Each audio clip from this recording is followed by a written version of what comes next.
Francine the Flamingo loved to frolic. Her favorite frock was a long fuchsia dress her father found a few months ago in the Fabulous Flea, a fashion store for flamingos. The frock was long and flowing. It had 4 flowers for buttons, and fabric made her feel like she was free to dance her favorite dance, the flamingo. One Friday she wore her frock to school, Fandango Elementary School in Ferndale, Florida.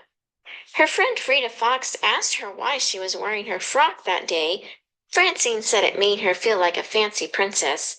Frida said Francine was fortunate to have a father that would buy her such a fabulous frock. Later that day, Francine heard flamingo music coming from the foundry. She freaked out and started to dance the flamingo as fast as she could.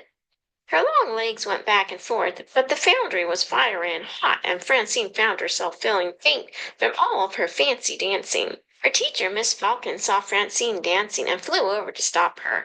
"Francine," Miss Falcon said, "don't forget the foundry has a furnace and could set your frock on fire."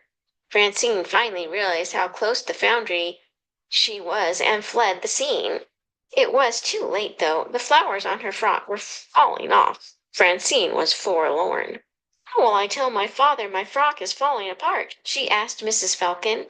"If you go to the factory where the frock was made, they may be able to find matching flowers for you," replied Mrs. Falcon. So Francine found Frida and a few of her fellow friends and set out to find the factory and get more flowers. When they arrived, Francine asked if there was a fee for the flowers from the foreman of the factory. "Of course there's a fee," boomed the foreman. His name was Frank Ferret, and he had a long frilled beard, and his blue eyes could freeze you with his stare. "How much is the fee?" asked Francine, who was growing frantic. $5 for a set of 4. Mr. Ferret's voice filled her ears. Frida, who had the funds in her filigree purse, pulled forth the money. "Will this suffice?" she asked. Mr. Ferret counted the few coins and realized they were a few cents short. He also knew how fervently Francine wanted to replace the flowers. "That will be fine," Mr. Ferret finally said. He fetched the flowers and gave them to Francine. Her eyes filled with tears of joy, and she finally found the voice to thank him for his friendliness. After visiting the factory, they took 14th Street home.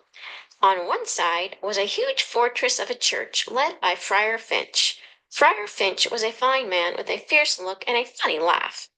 "Where are you kids going on this fine Friday afternoon?" inquired Friar Finch.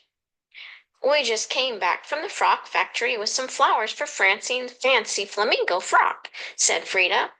Francine felt funny because the friar liked singing more than dancing the flamingo. Friar Finch looked at Francine with his fiercest stare. "Dancing the flamingo again?" he asked Francine. "Yes, Friar," answered Francine.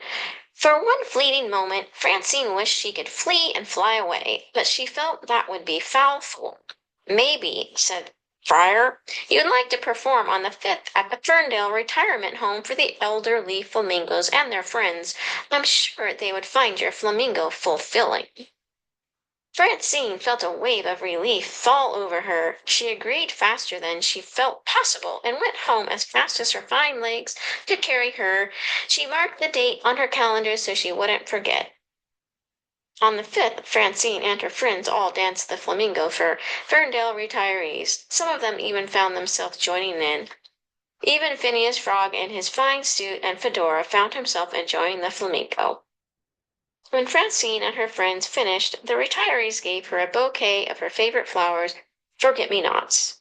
Francine often visited Ferndale that fall. She felt fortunate to have such a fantastic group of friends who shared her fondness of the flamingo. Sometimes she would even read parts of her favorite book, 40 Frilled Dragons, to her new friends. Even Peter Popentangle the puma enjoyed that one.